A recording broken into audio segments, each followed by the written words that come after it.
بسم اللہ الرحمن الرحیم۔ السلام علیکم ناظرین، میں ہوں آپ کا ہوسٹ محمد اقبال اور آپ دیکھ رہے ہیں کستان۔ ناظرین اکرام، چائنا کی ون چائلڈ پالیسی اب ان کے لیے درد سر بن گئی ہے، جس کی وجہ سے معاشرے کے اندر بہت سے جو جرائم ہیں وہ پیدا ہو رہے ہیں اور جنم لے رہے ہیں۔ اب اسی مت کو انہوں نے 2016 کے اندر بھی توڑا تھا، لیکن یہ کہ ابھی اسی طریقے سے اس کے اوپر کام نہیں ہو سکا اور اس طریقے سے یہ کارگر نہیں ہو سکی۔ اب ایک محتاط اندازے کے مطابق اگر چائنا کی ہم بات کریں تو 2021 کی رپورٹ آپ کے ساتھ شیئر کرتے ہیں تو صرف 5 لاکھ بچے ہی وہاں پر آپ کو دیکھنے کو ملیں گے۔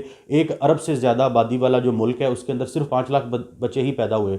تو اس کا جو بڑا انیشیٹو چائنا کی طرف سے لیا گیا تھا وہ معیشت کو یا اکانومی کو مستحکم کرنے کے لیے انہوں نے یہ انیشیٹو لیا تھا، لیکن ابھی جو ظاہر ہمیں دیکھنے میں نظر آ رہا ہے بہت سے جرائم جو ہیں وہ یہ ہیں کہ بہت سے جو لوگ ہیں وہ وہاں سے دوسرے گاؤں سے جاتے ہیں، جا کے وہاں سے وہ لڑکیوں کو اٹھاتے ہیں اور اپنے گاؤں میں لا کے ان کے ساتھ زبردستی شادی کرتے ہیں۔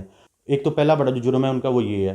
اور دوسری بات اگر ہم بات کریں تو ہم آپ کو بتاتے ہیں کہ چائنا اس وقت اپنی اس انیشیٹو سے پیچھے ہٹتا ہوا نظر آ رہا ہے، کیونکہ چائنا کے اندر بہت ساری جو چیزیں وہ چینج ہوتی ہوئی نظر آ رہی ہیں۔ کیونکہ چائنا نے اس سے پہلے کی اگر بات کریں تو چائنا نے اس سے پہلے ماؤ زی ڈونگ کے دور کے اندر بھی انہوں نے ایک انیشیٹو لیا تھا، جس کے اندر ان کا مائنڈ سیٹ اپ یہ تھا شاید کہ چڑیاں جو ہیں وہ سب سے زیادہ اناج کو خراب کرتی ہیں، تو انہوں نے ایک مہم چلائی تھی کہ چڑیوں کو ختم کیا جائے۔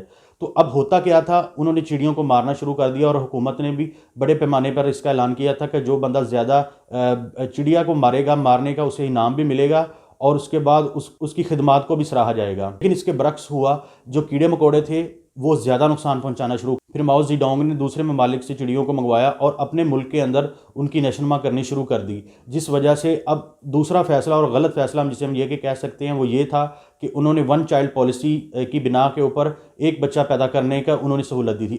اب لوگ کیا کرتے تھے، اگر بچہ چند ماہ کا ہوتا تھا تو جا کے اس کی الٹرا ساؤنڈ کرواتے تھے اور چیک کروا لیتے تھے۔ اگر لڑکی ہوتی تو اس کو ضائع کروا دیتے، اگر لڑکا ہوتا تو اس کی وہ ڈلیوری کروا لیتے۔ اب اس کی وجہ سے بہت سارے لڑکے جو پیدا ہوتے گئے اور لڑکیوں کی تعداد جو کم تھی۔ اب شادیوں کے اندر بہت زیادہ مسئلہ آ رہا ہے، کیونکہ لڑکے پیدا کرتے گئے اور لڑکیاں چھوڑتے گئے، جس وجہ سے اب بہت سارے جو جوان بچے ہیں یا جوان لڑکے ہیں ان کی شادیوں میں بہت ساری پرابلم آ رہی ہے اور چائنا کو اس اپنے انیشیٹو سے بھی پیچھے ہٹنا پڑ رہا ہے۔